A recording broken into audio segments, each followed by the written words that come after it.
ఆకాశవాణి మహిళా సాధికారత అన్న అంశంపై డాక్టర్ రాణి సుస్మిత గారితో ప్రత్యేక పరిచయ కార్యక్రమాన్ని వింటారు. పరిచయకర్త రావుల సాయి గిరీష్.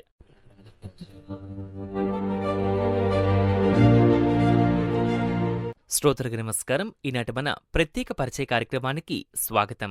మహిళా సాధికారత అనేది సమాజంలో మహిళలకు సమాన హక్కులు, అవకాశాలు మరియు స్వేచ్ఛను కల్పించే ప్రక్రియ. ఒక దేశం అభివృద్ధి చెందాలి అంటే మహిళలు కూడా సమానంగా అభివృద్ధి చెందాలి. మహిళలు విద్య, ఉపాధి, ఆరోగ్యం మరియు నిర్ణయాధికారాలలో పురుషులతో సమానంగా ఉండాలి. గతంలో మహిళలు అనేక పరిమితులకు లోనయ్యారు, కానీ ప్రస్తుతం పరిస్థితులు మారుతూ ఉన్నాయి. ప్రభుత్వం మరియు సమాజం కలిసి మహిళా అభివృద్ధికి అనేక కార్యక్రమాలు చేపడుతూ ఉన్నాయి. మహిళా సాధికారత ద్వారా సమాజంలో సమానత్వం పెరుగుతూ ఉంది మరియు దేశ అభివృద్ధికి దోహదపడుతూ ఉంది. ఈనాటి ఈ ప్రత్యేక పరిచయ కార్యక్రమంలో ఈరోజు మనం మహిళా సాధికారత అన్న అంశంపై అనేక రంగాలలో విశేష కృషి కలిగిన డాక్టర్ రాణి సుస్మిత గారితో మాట్లాడి పూర్తి సమాచారాన్ని విందాం. మేడం నమస్కారం. మేడం నమస్కారం సాయి గారు. మేడం, ముందుగా మహిళా సాధికారత అంటే ఏంటి? నిజంగా మహిళా సాధికారత అంటే కేవలం విద్య, ఉద్యోగం ఇవి మాత్రమేనా, లేక మహిళలు నిజంగా సాధికారత పొందాలి అంటే ఇంకేమైనా కావాలంటారా?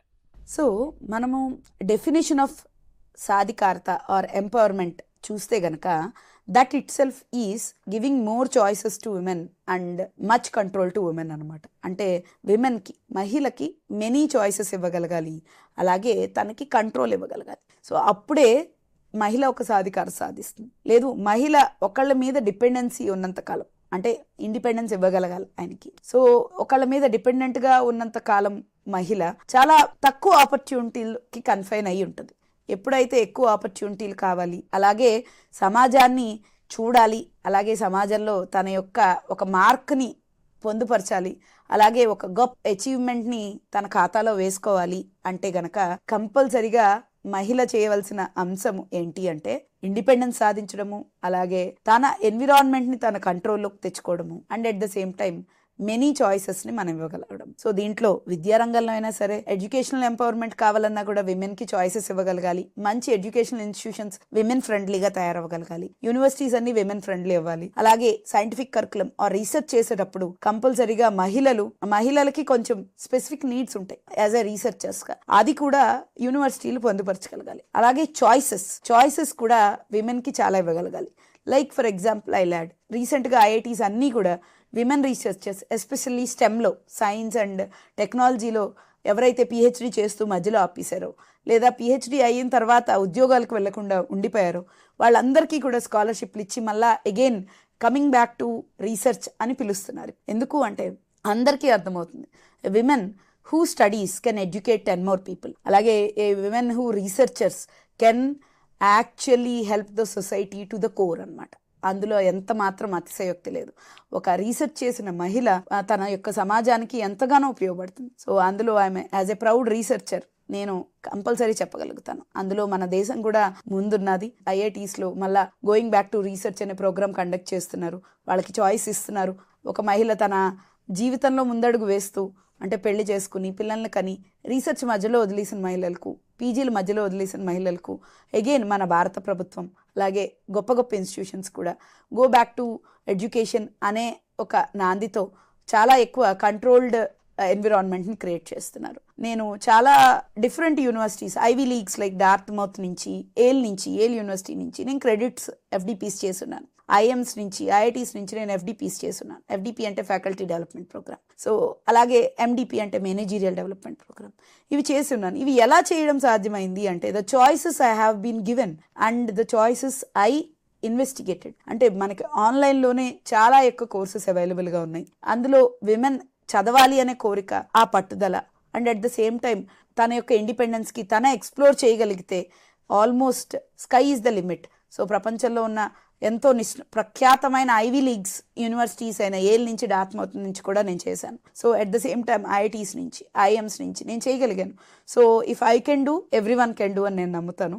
ఆ యొక్క ధోరణిలో ప్రతి ఒక్క మహిళ కూడా ఏంటి అంటే నాకు ఇలానే ఉంటాను, ఇలానే మిగిలిపోతాను అనే దృక్పథాన్ని మార్చుకుని కంపల్సరీ ఎక్స్ప్లోర్ చేసి చాలా మంచి చదువును at the same time government ఇస్తున్న ఆపర్చునిటీలు తీసుకోవాలి అని కోరుకుంటున్నాను.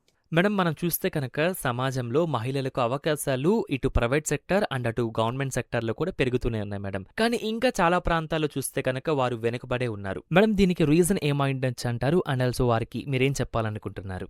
అవును. మనకి సమాజం ఎంత ముందుకు వెళ్తున్నా గూడా కంపల్సరీగా కొన్ని అసమాజ శక్తులు వెనక్కి లాగేస్తూ ఉంటాయి ఆ డెవలప్‌మెంట్‌ని. ఇంకా నేను అనంతపూర్, కళ్యాణ్ దుర్గంలో నేను డిప్యూటీ కలెక్టర్‌గా వర్క్ చేస్తున్నప్పుడు చాలా ఆ స్థితిగతులు చూసి చాలా బాధపడ్డాను.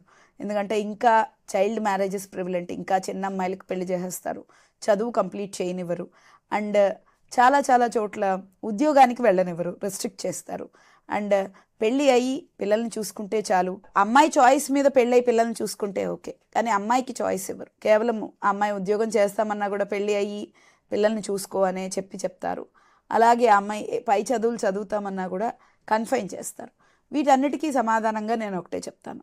ఇప్పుడు మనం వీఆర్ ఇన్ జెన్ బీటా అని చెప్తాం. యాజ్ పర్ మెక్గిర్డిల్ అనే ఒక శాస్త్రవేత్త చెప్పారు. 2025 నుంచి వచ్చిన జనరేషన్ అంతా కూడా జెన్ బీటా అని. So and Gen Beta is inseparable with artificial intelligence, AI అని చెప్పి.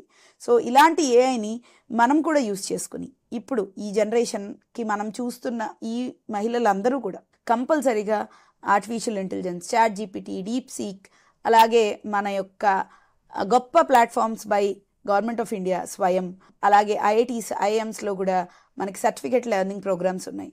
అవన్నీ కూడా యూస్ చేసుకుని ఓడిఎల్స్, ఓపెన్ డిస్టెన్స్ లెర్నింగ్స్ వచ్చాయి ఇప్పుడు. సో దాంట్లో మీరు క్లాసెస్ అన్నీ కూడా ఒక చిన్న ఫోన్ అండ్ మీకు 2 GB ఇంటర్నెట్ కనెక్షన్ ఉంటే చాలు. You can attend classes at your home, at your is. మీరు చక్కగా చదువుకుని మీ ఆపర్చునిటీస్ని మీరు ఇన్వెంట్ చేసుకోవాలి. ఏ ఆపర్చునిటీ నాకు ఉంటుంది అని చెప్పి. సో ఇంటి దగ్గరే ఉన్నా కూడా. సో మీరు ఇదే ఏంటి అంటే ఒక ట్రైన్డ్ మైండ్ సెట్ అంటాం. ఏంటి అంటే ఆ ట్రైన్డ్ మైండ్ సెట్లో ఉండిపోతారు. ఏమంటారు అంటే తల్లిదండ్రులు పై చదువులు చదవద్దని, లేదా మీరు ఇక్కడే ఉండిపోవాలి, మీరు బయటకు వెళ్ళకూడదని, ఊర్లోనే ఉండిపోవాలి అని అంటే, సో అంత మాత్రం ఓటమిని అంగీకరించకుండా, సో కంపల్సరీ ఉన్న వసతులతో, అవైలబుల్ రీసోర్సెస్తో కంపల్సరీగా వాళ్ళని వాళ్ళు ఎన్లైటన్ పరచుకోవాలన్నమాట. సో అది ఎప్పుడు కూడా ఒక మహిళ తాను తలుచుకుంటే కంపల్సరీ సాధిస్తుంది అని నేను నమ్ముతాను. మేడం ఇన్ రియల్ లైఫ్ మనం చూస్తూ ఉంటాం. అంటే మహిళలు తరచుగా అంటే తమ యొక్క కలల్ని వ్యక్తిగత బాధ్యతల కోసం త్యాగం చేస్తూ ఉంటారు కదా. సో ఇది ఎంతవరకు కరెక్ట్ అంటారు? లేక నిజంగా త్యాగం చేయాల్సిన అవసరం ఏదైనా ఉందంటారా? ఇది కూడా మనకి యాజ్ ఎ కల్చరల్ బీయింగ్స్ మనకి ఏం తెలుస్తుంది అంటే ఒక మహిళను త్యాగశీలి అంటారు. త్యాగమే శీలంగా కలిగిన ఒక వ్యక్తి అని, అంటే సాక్రిఫైస్ యాజ్ ఎ వర్చ్యూ కలిగిన ఒక వ్యక్తి అని. మరి మగవాళ్ళని అనరు కదా త్యాగశీలి అని. త్యాగశీలి అని మహిళలు ఎందుకు అంటారు అంటే తరతరాలుగా మన యొక్క సమాజంలో మన యొక్క కల్చరల్ మార్పులకి తగ్గట్టుగా ఒక అమ్మాయి ఎప్పుడు కూడా అడ్జస్ట్ అవుతూ వస్తూ ఉంటుంది. ఒక కుటుంబంలో తల్లిగా అడ్జస్ట్ అవుతుంది, చెల్లిగా అడ్జస్ట్ అవుతుంది, భార్యగా అడ్జస్ట్ అవుతుంది, కూతురుగా అడ్జస్ట్ అవుతుంది. సో ఈ అడ్జస్ట్ అండ్ సర్దుకుపోయే గుణం వరకు ఓకే, కానీ దానికోసం సాక్రిఫైస్ అనమాట. స్వయంగా మొత్తం అంతా సాక్రిఫైస్ చేసేసి అట్ ద ఎండ్ ఏంటి అంటే నేను ఎందుకు సాక్రిఫైస్ చేశానా అని రిగ్రెట్ అవుతున్న కేసెస్ ఇప్పుడు చాలా ఎక్కువ ఉన్నాయి. అంటే ఫర్ ఎగ్జాంపుల్ ఒక తల్లిగా ఒక అమ్మ బాగా చదువుకుని తల్లిగా ఉండి ఏ ఉద్యోగానికి వెళ్లకుండా ఇంట్లోనే ఉండిపోయి కేవలం పిల్లల్ని పెంచడం కోసం ఆవిడే చక్కగా పిల్లల్ని పెంచి పిల్లల్ని తీర్చిదిద్ది చక్కగా విదేశాలకి పిల్లల్ని పంపించిన తర్వాత ఇప్పుడు పిల్లలు విదేశాల్లో ఉంటారు. ఒక తల్లిగా బాగా చదువుకున్న ఆవిడ, ఉద్యోగం చేయని ఆవిడ, అన్ని వసతులు ఆవిడకు ఉన్నాయి, కానీ ఆవిడ బయటికి వెళ్ళి సమాజాన్ని చూడలేదు. సో ఎంటీ నెస్టర్ అయిపోయింది అనమాట. అంటే పిల్లలు బయటకు వలస వెళ్ళిపోయారు. సో ఆ గూడు ఖాళీ అయిపోయింది. ఇప్పుడు ఏం చేయాలో ఆ తల్లికి తోచదు ఈ టైంలో. సో అలాంటి పెద్దవాళ్ళని చూస్తూ ఉన్నాం మనం ఈ కాలంలో. ఏంటంటే పిల్లలు వలస వెళ్ళిపోతారు ఫారెన్కి, లేదా దూర పట్టణాలకి. దూరాభారాలు వీళ్ళు వెళ్ళలేరు, ఎక్కువ రోజులు ఉండలేరు, తన సొంత కుటుంబంతో ఉండాలనుకుంటారు. తండ్రికి అప్పటి వరకు ఉద్యోగం చేసి ఉంటారు కాబట్టి దానికి తగిన స్నేహితులు, దానికి తగిన ర్యాపో ఏర్పడుతుంది. ఒక తల్లిగా ఆవిడ ఇంట్లో మిగిలిపోతారు. అందువల్ల కంపల్సరీగా ఏం చేయాలి అంటే ఎంపవర్మెంట్ అనేది ఉద్యోగంలోనే కాదు, చేసే ప్రతి పనిలోనూ వెతుక్కోగలగాలి. మహిళగా ఇది ఖచ్చితంగా సాధ్యం. సో మనం సాక్రిఫైస్ చేయకుండా, మన ఆత్మార్పించకుండా కంపల్సరీగా ఆనందంగా ఉండే పనులు ఏవైనా చేయొచ్చు. అదే మహిళా సాధికారత. మేడం మీరు ఈ యొక్క అంశానికి సంబంధించి మీ యొక్క పేజ్లో ఒక కవితను కూడా రాయడం జరిగింది మేడం. సో అది నేను చదివాను. ఈ రోజు ఈ మహిళా సాధికారతకు సంబంధించి మనం మాట్లాడుకుంటున్న ఈ తరుణంలో మన ఆకాశవాణి శ్రోతలకు మీ మాటల్లో మీరు రాసిన ఆ కవితను చదివి వినిపిస్తారా? అవునండి, నేను దీని గురించి ఐ స్టిల్ రిమెంబర్ నా యొక్క రైటింగ్ రాసి ఉన్నాను. It is women's tendency to postpone real living. We say that we'll live our best lives when we have more time or when we finish the pressing projects of our spouse or kids. Yet, deep within us, each one of us know that there will never be a better time to live our biggest life than now. And if not today, then when? Most of us live as if we have all the time in the world. We put off living and reaching for our highest and best selves. And yet, the days slip into weeks, the weeks slip into months. So, keep aside all of this. Start living for oneself. Being selfish is sometimes the best thing. Rest all can wait a bit. Live the life you ever wanted. Go for that trip. Shop that shoe. Dance to the tune. Have a girls' night. Leave your worries aside. Work will happen. Family will run. Take a day off and just breathe. You did enough for everyone. It's your time now. Live your life to the fullest. You deserve to live your life to the fullest. Just go and seize the day. So ఇలాగా నేను last time నాకు ఒక page ఉన్నది, దాంట్లో రాయడం జరిగింది. So దాంట్లో నా యొక్క ఆలోచనలు, కవితలు కంపల్సరీ పంచుకుంటూ ఉంటాను. సో ఈ కవిత ఎందుకు రాశాను అంటే, చాలా విమెన్ ఎస్పెషల్లీ చాలామంది మహిళలు కన్ఫైన్ అయిపోతూ ఉంటారు. అంటే వాళ్ళకి అవకాశం ఉన్న రేపు చేద్దాంలే, ఎల్లుండి చేద్దాంలే. సో ఇంట్లో అవసరాలకు తగ్గట్టు ఒక హ్యాండ్ బ్యాగ్ కొనుక్కోవాలనిపించింది, ఒక చిన్న చెప్పులు కొనుక్కోవాలనిపించాయి. ఫస్ట్ లేదు బాబుకి ఫీజు కట్టేద్దాంలే, ఫస్ట్ అది ఇంపార్టెంట్ కదా, హ్యాండ్ బ్యాగ్ ఏముంది వచ్చే నెల కొనుక్కోవచ్చు. ఆ వచ్చే నెల అనేది రాదు, ఆ వచ్చే నెల అనేది ఉండదు. సో అలాగా పోస్ట్పోన్ అయిపోతూ ఉంటాయి. అమ్మకి అవసరాలు తీర్చడం అనేది మనం ఎప్పుడూ నిర్లక్ష్యం చేసేస్తాం. సో ఒక ఇంట్లో ఒక మహిళకు తగ్గ అవసరాలు ఎవరు కూడా పెద్దగా పట్టించుకోరు. ఇల్లు గడిచిపోతూ ఉంటుంది. ఆ గడిచిపోవడానికి అమ్మ యొక్క ప్రాధాన్యత 90% ఉంటుంది. ఆ 90% చకచకా గడిచిపోతున్నంతసేపు ఎవరు అమ్మ యొక్క రోల్ దాంట్లో గుర్తించలేకపోతారు. కానీ వన్స్ మీరు ఆగి ఆ రోజు ఏం జరుగుతున్నాయి మీ ఇంట్లో లేదా మీ చుట్టుపక్కల సమాజంలో లేదా మీ చుట్టుపక్కల వాళ్ళ ఇళ్లలో అని గనక మీరు చూస్తే, సో చాలామంది మహిళలు ఇప్పటికీ త్యాగశీలుగానే వాళ్ళ కుటుంబాలను నెట్టుకొస్తున్నారు. సో అలాంటి ఈ తరుణంలో నేను అందరికీ చెప్పేది ఒకటే, కంపల్సరీ మీరు మిమ్మల్ని త్యాగశీలు కావద్దు అని చెప్పట్లేదు, కంపల్సరీ త్యాగశీలు అవ్వండి. కానీ అట్ ద సేమ్ టైం మీకంటూ కొన్ని రోజులు కేటాయించుకోండి. మీకంటూ ఏది ఇష్టమో ఆ పనులు ఖచ్చితంగా చేయండి. అప్పుడు ఏంటి అంటే మీ జీవితం కూడా చాలా స్ఫూర్తిదాయకం, 10 మందికి అవుతుంది అని విన్నవించుకుంటున్నాను.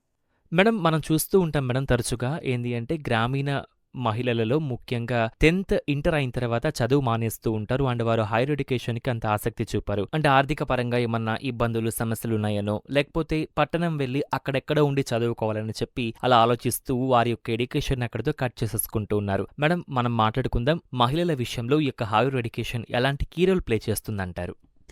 చాలా మంచి ప్రశ్న వేశారు. ఏంటి అంటే, నాకు తెలిసిన మహిళలు కూడా ఎంతోమంది డిగ్రీ వరకు చదివి ఆపేస్తూ ఉంటారు. డిగ్రీ చాలే అమ్మాయికి పెళ్లి చేసేయచ్చు అనే దృక్పథం ఇప్పుడు సమాజంలో ఇంకా ఉన్నది. డిగ్రీ తర్వాత ఏం చేయాలి అనేది చాలామందికి క్లారిటీయే ఉండదు, చాలా కన్ఫ్యూజ్డ్గా ఉంటారు. సో డిగ్రీ తర్వాత మనకి డిగ్రీని గ్రాడ్యుయేషన్ అంటాము, పోస్ట్ గ్రాడ్యుయేషన్ ఆర్ పీజీ ఉంటుంది. పీజీ అనేది మనకి యూనివర్సిటీల్లో లేదా యూనివర్సిటీ అఫిలియేటెడ్ కాలేజెస్లో ఉండడం జరుగుతుంది. సో యూనివర్సిటీల్లో అందించే పీజీ చాలా తక్కువ ఖర్చుతో కూడుకున్నది. నిజానికి దానికి ఒక ఎంట్రన్స్ ఉంటుంది. మీరు ఎంట్రన్స్ రాస్తే గనక ఖచ్చితంగా ఏంటి అంటే మీరు చాలా minimal fees or no fees with scholarship కూడా చదువుకోవచ్చు. సో నేను అలాగే చదువుకున్నాను. అందుకే ప్రతి మహిళ కూడా తనకున్న ఆపర్చునిటీస్ వెతుక్కోవాలి. సో మీరు ఈ ప్రశ్న ద్వారా నేను ఏం చెప్తున్నాను అంటే, మన స్టేట్లో చాలా యూనివర్సిటీస్ ఉన్నాయి. ఆంధ్ర యూనివర్సిటీ, ఆచార్య నాగార్జున యూనివర్సిటీ మొదలగు యూనివర్సిటీలు అన్నీ కూడా, అలాగే Padmavati university, Venkateswara university. So ఇవన్నీ కూడా చాలా లైక్ మీరు మంచి ర్యాంకులు సాధిస్తే స్కాలర్షిప్స్తో లేదా అంటే అత్యంత తక్కువ ఫీజుతో మిమ్మల్ని పోస్ట్ గ్రాడ్యుయేషన్ ప్రోగ్రామ్స్లో enrol చేయించుకుంటాయి. At the same time మీకు అర్హత ఉన్నది, కొంచెం మీకు ఎబిలిటీ కూడా ఉన్నది, కొంచెం ఎక్కువ అంటే పెద్ద ఫీజు కూడా ఏముండదు, 20-30 వేలు పర్ యానం ఉంటుంది. ప్రైవేట్ కాలేజెస్లో 20-30,000 పర్ యానంకి మీరు ఎంఏ లేదా ఎంబీఏ అలాంటి కోర్సెస్ జాయిన్ అవ్వాలి. పీజీ చేసిన తర్వాత పిహెచ్డి చేయాలి అంటే ఒక ఎంట్రన్స్ ఉంటుంది. ఆర్ట్స్ వాళ్ళకి యూజీసీ నెట్ అని, సైన్సెస్ వాళ్ళకి సిఎస్ఐఆర్ నెట్ అని, నేషనల్ ఎలిజిబిలిటీ టెస్ట్ అంటారు నెట్ అని. సో మీరు ఏదైతే సబ్జెక్ట్లో పీజీ చేశారో దానికి అనుగుణంగా ఉన్న సబ్జెక్ట్ మీరు ఎంచుకుని దాంట్లో మీరు యూజీసీ నెట్ రాస్తారు.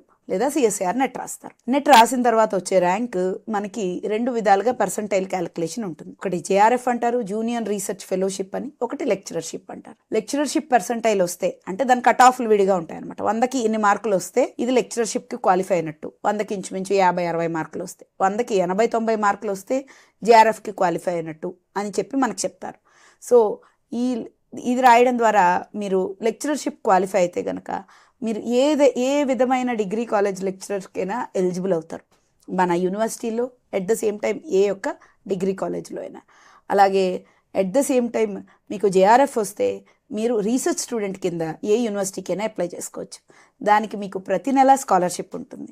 ఇప్పుడు నాకు తెలిసి, అంటే నాకు క్లియర్గా ఐడియా లేదు, కానీ అరౌండ్ 22,000 స్కాలర్షిప్ ఇస్తున్నారు ఇప్పుడు ప్రతి month. As a women just imagine, మీరు 2 years పీజీ చేసి ఒక యూజీసీ నెట్ లేదా సిఎస్ఐఆర్ నెట్ రాసి చక్కగా క్వాలిఫై అయ్యి పిహెచ్డి చేస్తూ ఉంటే మీ చదువుతో పాటు మీరే చక్కగా 22,000 ప్రతి నెల సంపాదించుకుంటారు. సో అది అయిన తర్వాత పిహెచ్డి చేసిన విమెన్కి చాలా ఎక్కువ ఆపర్చునిటీస్ ఉంటాయి. యాజ్ ఏ అసిస్టెంట్ ప్రొఫెసర్ కింద, అసోసియేట్ ప్రొఫెసర్ కింద, ప్రొఫెసర్ కింద. ఈ వివరాలన్నీ ఎక్కడ తెలుస్తాయి అంటే మీ రాష్ట్రంలో లేదా మీ ప్రదేశంలో ఉన్న యూనివర్సిటీ వెబ్సైట్స్లో చాలా విరివిగా అడ్మిషన్ టైంలో, అంటే స్ప్రింగ్ అండ్ ఫాల్ అడ్మిషన్స్ ఉంటాయి 2 రకాలుగా. ప్రతి సెమిస్టర్ ప్రతి 6 నెలలకి అడ్మిషన్స్ జరుగుతూ ఉంటాయి. ప్రతి 6 నెలలకి జరుగుతున్న అడ్మిషన్స్ పేజ్ ఒకసారి ఓపెన్ చేసి దాంట్లో డేట్స్ చూసుకుని అప్లికేషన్ ఫామ్ ఫిల్ చేస్తే కనుక కంపల్సరీ మీరు వెళ్ళి ఎగ్జామ్ రాయడానికి, మీరు అప్లై చేసుకోవడానికి అర్హులవుతారు. అది అయిన తర్వాత వన్స్ మీరు చక్కగా చదివి ఎగ్జామ్ రాయగలిగితే చాలా ఉన్నత చదువులు చదవగలుగుతారు. ఈ అవగాహన లోపం వల్ల చాలామంది కూడా పీజీ చేయలేరు. చాలామంది బాగా చదివి ఆల్మోస్ట్ డిగ్రీలో 80-90% వచ్చిన వాళ్ళు కూడా పీజీకి వెళ్ళరు, ఇంటి దగ్గరే ఉండిపోతారు. సో మీకు యాంపుల్ ఆఫ్ ఆపర్చునిటీస్ ఉన్నాయి డిగ్రీలో బాగా చదివి నెక్స్ట్ పీజీలో బాగా చదివితే కనుక. సో చాలామంది ప్రైవేట్ కంపెనీలు లేదా మన గవర్నమెంట్ ఇన్స్టిట్యూషన్స్ కూడా చాలా రిక్రూట్మెంట్ జరుగుతూ ఉంటాయి. వాటికి కూడా మీరు చాలా మంచిగా ఎలిజిబుల్ అవుతారు. మేడం, మనం ఇప్పుడు ఈ యొక్క లింగ సమానత్వంకి సంబంధించి ఒక్కసారి మాట్లాడదాం మేడం. ఎందుకంటే ఈ అంశం గురించి చాలా మంది తరచూ మాట్లాడుతూ ఉంటారు, మనం కూడా వింటూ ఉంటాం. కానీ నిజ జీవితంలో అది ఎంతవరకు సాధ్యమవుతుందంటారు? అందరూ మాట్లాడుతూనే ఉంటారు, కానీ జెండర్ ప్యారిటీ అనేది అన్ఫార్చునేట్లీ ఇప్పటికీ కూడా లేదు. సో మనం చూస్తూనే ఉంటాం, ఒకే ప్లేస్లో వర్క్ చేస్తున్న ఒక మేల్ ఎంప్లాయీకి ఫీమేల్ ఎంప్లాయీకి జీతభత్యాల్లో తేడా ఉంటుంది. ఎందుకు అంటే మేల్ ఎంప్లాయీ కాస్త ఎక్కువ లాంగ్ అవర్స్ వర్క్ చేయగలుగుతారు, ఎక్కువ టైం ఉండగలుగుతారు అని చెప్పి మేల్ ఎంప్లాయీని రిటైన్ చేసుకునే చాలామంది కార్పొరేట్ ఆఫీసెస్ ఉన్నాయి compare to A female employee. Female employee అయితే ఫస్ట్ మదర్హుడ్కి ఏంటి అంటే మెటర్నిటీ లీవ్ తీసుకుంటారు. తర్వాత చింటి పిల్లల బాధ్యత చూసుకోవడానికి చాలా విరివిగా ప్రతి నెల ఏదో పిల్లలకి ఈరోజు జ్వరం వచ్చిందండి, ఇంటికి తొందరగా వెళ్ళాలి అనే ఎక్స్క్యూజెస్ అడుగుతారు అని చెప్పి చాలా మటుకు ఆ జెండర్ ప్యారిటీ కనబడుతూ ఉంటుంది. అట్ ద సేమ్ టైం మీరు ఎక్కడైనా చూసుకోండి, ఒక ఏపీ లెజిస్లేచర్ అసెంబ్లీలో చూసుకోండి, అండ్ మూవీ ఇండస్ట్రీలో చూసుకోండి, ఎడ్యుకేషనల్ ఇండస్ట్రీలో చూసుకోండి, అడ్మినిస్ట్రేటివ్ ఇండస్ట్రీలో చూసుకోండి, male is to female ratio always varies and unfortunately ఇప్పటికీ male ratio is always higher. So ఈ జెండర్ ప్యారిటీని యాజ్ పర్ యుఎన్ ఒక స్టడీ ప్రకారం మనం రీచ్ అవ్వాలి అంటే 2158కి రీచ్ అవుతాము మనం జెండర్ ప్యారిటీ ఆన్ పార్. అంటే ఒక విమెన్ ఒక మెన్తో ఈక్వేట్ అవ్వాలి ప్రతి రంగాల్లో. అంటే ఇప్పుడు మనం 2025లో ఉన్నాం, 2158 వరకు రీచ్ అవ్వలేము అని చెప్పి చాలా స్టడీస్ చెప్తున్నాయి. సో అన్ఫార్చునేట్లీ అది నిజం కూడా. సో మరి ఈ జెండర్ ప్యారిటీ రావాలి అండ్ ఈ జెండర్ ఇన్ఈక్వాలిటీని మనం అడ్రస్ చేయాలి అంటే ముఖ్యంగా మనం కొన్ని అంశాల మీద దృష్టి పెట్టాల్సి ఉంటుంది. ఒకటి, జెండర్ని ఎస్పెషల్లీ విమెన్ని ఎంపవర్ చేయడం, అంటే విమెన్కి ఫైనాన్షియల్ ఇండిపెండెన్స్, అలాగే ఎడ్యుకేషనల్ ఇండిపెండెన్స్, మోర్ చాయిసెస్ ఇవ్వడం, అలాగే ఇప్పుడు కొత్తగా ఇన్నోవేటివ్గా వస్తున్న వర్క్ ఫ్రమ్ హోమ్, అలాగే ఈజ్ ఆఫ్ వర్కింగ్, అంటే విమెన్కి కావాల్సినప్పుడు వర్క్ చేసుకునే విధంగా వర్క్ ఎన్విరాన్మెంట్ని కల్పించడం. అంటే ఇప్పుడు most of the works or project based works మనం ప్రైవేట్ రంగంలో తీసుకుంటే, ఎందుకంటే నేను బోత్ ప్రైవేట్ అండ్ ప్రభుత్వ రంగంలో వర్క్ చేస్తున్న దాన్ని కాబట్టి నేను చెప్తున్నాను. సో ప్రాజెక్ట్ బేస్డ్ వర్క్స్ ఉన్నప్పుడు మీరు విమెన్ హ్యాపీగా ప్రాజెక్ట్ తొందరగా ఫినిష్ చేసుకుని తనకు కావాల్సినప్పుడు సెలవు తీసుకునే అవకాశాన్ని కల్పించగలిగినప్పుడు, at the same time women పై చదువులకి కంపల్సరీగా మంచి యూనివర్సిటీల్లో చదివించినప్పుడు, అలాగే విమెన్ పెళ్లి చాయిస్ కూడా విమెన్కి ఇవ్వగలిగినప్పుడు, అలాగే విమెన్ ఎప్పుడు పిల్లల్ని కనాలి అనే చాయిస్ని కూడా విమెన్కి ఇవ్వగలిగినప్పుడు, ఎట్ ద సేమ్ టైం పిల్లల్ని కన్న తర్వాత వాళ్ళని ఏ విధంగా తీర్చిదిద్దాలి అనే చాయిస్ కూడా విమెన్కి ఇవ్వగలిగినప్పుడు ఈ జెండర్ ప్యారిటీని మనం తీసుకురాగలుగుతాం. మనం ఏమైతే చేస్తున్నామో దాన్ని కొంచెం స్పీడ్గా చేయండి, ఎందుకంటే జెండర్ గ్యాప్ అయితే ఏదైతే ఉందో దాన్ని తగ్గించాలి అని దాంతోనే మనం ముందుకు వెళ్తున్నాం. మేడం, మనం చూస్తే కనుక మహిళలు అనేక ఛాలెంజెస్ను ఫేస్ చేస్తూ ఉంటారు. ఫర్ ఎగ్జాంపుల్ మీరే చూడండి, అంటే అనేక రంగాలలో మీకు విశిష్టమైన ఆ యొక్క అనుభవం ఉంది, విశిష్ట కృషి కూడా చేస్తూ ఉన్నారు. సో ఇంత అనుభవం, ఇంత విజయాలు మీ సొంతమయ్యాయి అంటే ఖచ్చితంగా దాని వెనుక క్లిష్టమైన కష్టం తప్పక ఉంటుంది. సో అటువంటి కష్టాలని మీరు ఏ విధంగా అధిగమించారు, ఆ ఛాలెంజెస్ను మీరు ఏ విధంగా ఫేస్ చేశారు అండ్ వాటిని ఏ విధంగా సాల్వ్ చేశారు? సో దీనికి సంబంధించి మన శ్రోతలకు చెప్తారా? ఎస్, అది సమస్య లేకుండా ఏది జరగదు. నాకు ఎదురైనవి చాలా ముఖ్యంగా 3 సమస్యలు. ఏంటి అంటే, నేను మధ్యతరగతి, దిగువ మధ్యతరగతి కుటుంబం నుంచి వచ్చిన మహిళను. నాకు చాలా ఎంపవరింగ్ ఫ్యామిలీ ఎన్విరాన్మెంట్ ఉన్నది. సో అందువల్ల ఏంటి అంటే, అందరూ కూడా నన్ను చదివించాలి అనే ప్రోద్బలంతోనే ఉన్నారు, నన్ను ఆ విధంగానే ప్రేరేపించారు. సో అలాగే చదువుకున్నాను. కానీ ఒక్క అంశం ఏంటి అంటే ఫైనాన్షియల్ స్టెబిలిటీ, అంటే డబ్బు లేక కొన్ని కోర్సెస్లో నేను join అవ్వలేకపోయాను. So even though I got good things, ఏంటి అంటే లైక్ ఫర్ ఎగ్జాంపుల్ ఎంసెట్ గురించే చెప్తాను. ఎంసెట్లో నాకు డెంటల్ వరకు సీట్ రాగలిగింది, కానీ ఎంబీబీఎస్కి అయితే ఫ్రీ సీట్ రాలేదు, కొంచెం పెయిడ్ సీట్ వచ్చింది. సో ఫస్ట్ అటెంప్ట్లో ఎంసెట్లో. సో అప్పుడు ఏంటి అంటే, ఈ కాలంలో అయితే డెఫినెట్లీ నేను ప్రిఫరబుల్లీ జాయిన్ అవుదును. ఆ టైంలో డబ్బు లేక జాయిన్ చేయించలేదు. సో నేను డిగ్రీలో జాయిన్ అవ్వాల్సి వచ్చింది. Then I would have become an MBBS doctor. So but అయినా కూడా అది నా యొక్క ఎదుగుదలకి ఆటంకం కాలేదు. నేను బీఎస్సీ బయోటెక్నాలజీ జాయిన్ అయ్యాను, హ్యాపీగా రీసెర్చ్ వైపు వెళ్ళాను, హెల్త్ కేర్ రీసెర్చ్ చేశాను. అండ్ అది కాకుండా వన్ మోర్ ఈజ్, నాకు ఒక ఫిజికల్ ఆటంకం వచ్చింది. ఫిజికల్ ఆటంకం ఏంటి అంటే, so unfortunately met with an accident. So అప్పుడు నా 2 కాళ్ళు కూడా విరిగి కొన్నాళ్ళు, అరౌండ్ ఒక 10 months I was bed rest తీసుకున్నాను. సో అప్పుడు నేను యూపీఎస్సీ రాస్తున్న టైం అది. సో అది యూపీఎస్సీని అందుకోలేకపోయాను, బట్ ఏపీపీఎస్సీని అందుకున్నాను. డిప్యూటీ కలెక్టర్గా ఆంధ్రప్రదేశ్లో ఈరోజు మీ ముందరున్నాను. ఇలాంటి అవకతవకలు ఎప్పుడూ వస్తుంటాయి. జీవితం అనేది ఎవరికి కూడా ఏంటి అంటే, it is not bed of roses, it is both bed of roses and thorns అంటారు. అందుకని ఏంటంటే, పువ్వులు పరిచిన తివాచి కాదు, పువ్వులు అండ్ ముళ్ళతో ఉన్న తివాచి.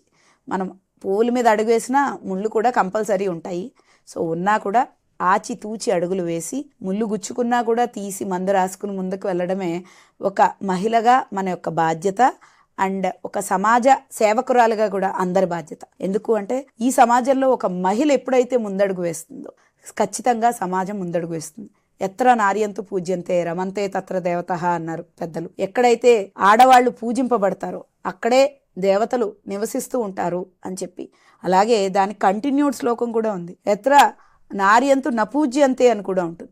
ఎక్కడైతే అమ్మాయిలు పూజింపబడరో అక్కడ దెయ్యాలు నాట్యం ఆడతాయి అని అంటారు. సో అందువల్ల కంపల్సరిగా మనం ఆడవాళ్ళకి ఆ గౌరవాన్ని ఇవ్వాలి, ఆ ఇండిపెండెన్స్ని ఇవ్వాలి, ఆ స్ఫూర్తిని, ఆ చైతన్యాన్ని ఇవ్వాలి. అది ఇచ్చిన రోజున ఖచ్చితంగా ప్రతి మహిళ ముందడుగు వేస్తుంది. మేడం, కార్యక్రమంలో చివరిగా ప్రస్తుతం ఉన్న యూత్కి, అది మహిళలు కానివ్వండి, పురుషులు కానివ్వండి, సో మీరు వారికి ఎలాంటి సందేశాన్ని ఇవ్వాలనుకుంటున్నారు?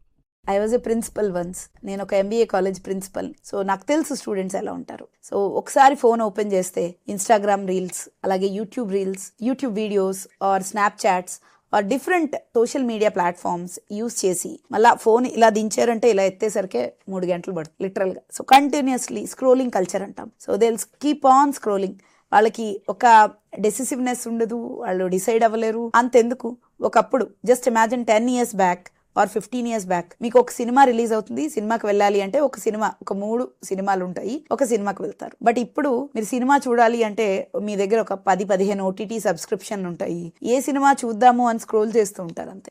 ఆ స్క్రోల్ చేసేసరికి గంట పడుతుంది. మీరు సినిమా చూడడానికి డిసైడ్ చేయడానికి 10 నిమిషాలు పడుతుంది, అదే గంట సేపు పడుతుంది. సో ఇప్పుడు మనం మహిళలకి చాయిస్ ఇవ్వాలనుకున్నాం, కానీ యూత్ కి విపరీతమైన చాయిస్ వచ్చేస్తుంది ఇప్పుడు. సో ఈ విపరీతమైన చాయిసెస్ ఉన్నప్పుడు so youth should be very cautious and కంపల్సరీగా తల్లిదండ్రులు వాళ్ళ యొక్క యువతీ యువకులు అలాగే వాళ్ళ యొక్క పిల్లల్ని చాలా గమనించుకుంటూ ఉండాలి. ఎందుకు అంటే ఇంటర్నెట్ ఈజ్ నెససరీ ఈవిల్. ఈ కాలంలో మనం వాటితోనే బతకాలి, ఇంటర్నెట్ తోనే బతకాలి.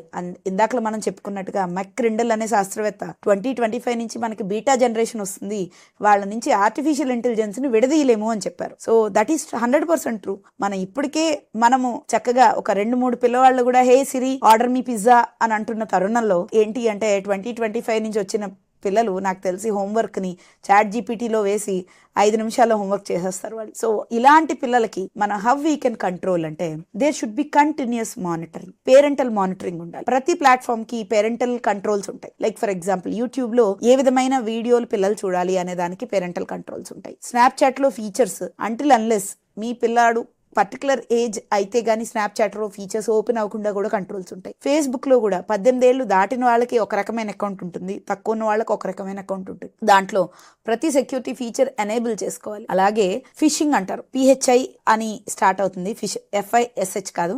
ఫిషింగ్ అంటే ఏంటి అంటే మనకి ఆన్లైన్లో ఉన్న పిల్లల్ని ఎరవేసి పట్టుకుంటారనమాట. సో ఆన్లైన్లో చంటి పిల్లలు ఎక్కువగా తరచుగా నేను ఇక్కడ ఉన్నాను, ఇక్కడ వెళ్తున్నాను, ఇది తింటున్నాను అని పోస్ట్ చేస్తే అది గమనించే స్టాకర్స్ ఉంటారు, వాళ్ళని వెంబడిస్తారు, వాళ్ళని దోచుకోవడం కానీ వాళ్ళకి ఏదైనా హాని కలిగించడం కానీ ఇలాంటివి జరుగుతూ ఉంటాయి. అది కూడా తల్లిదండ్రులు గమనిస్తూ ఉండాలి. So compulsory మొక్కై వంచాలి. మీరు చిన్నప్పుడే నడవడికని మీరు అలవరిస్తే కంపల్సరీ రేపు ఈనాటి పిల్లలు రేపు భారత పౌరులుగా అభివృద్ధి చెంది వాళ్ళు కూడా మన దేశం యొక్క ఎకనామిక్ స్టెబిలిటీకి, విమెన్ ఎంపవర్మెంట్ కి వాళ్ళ యొక్క కృషి, వాళ్ళ యొక్క చైతన్యం అందిస్తారు. అది మనం ఖచ్చితంగా మన అందరం కలిసికట్టుగా using technology at the same time being much aware మనం సాధించుతాం. Thank you madam. ఇంతవరకు ఈనాటి మన ప్రత్యేక పరిచయ కార్యక్రమంలో మీరు పాల్గొని ఈ యొక్క మహిళా సాధికారత అన్న అంశంపై పూర్తి సమాచారం మన ఆకాశవాణి శ్రోతలకు మీరు అందించినందుకు మీకు మరోసారి ధన్యవాదాలు మేడం. Thank you.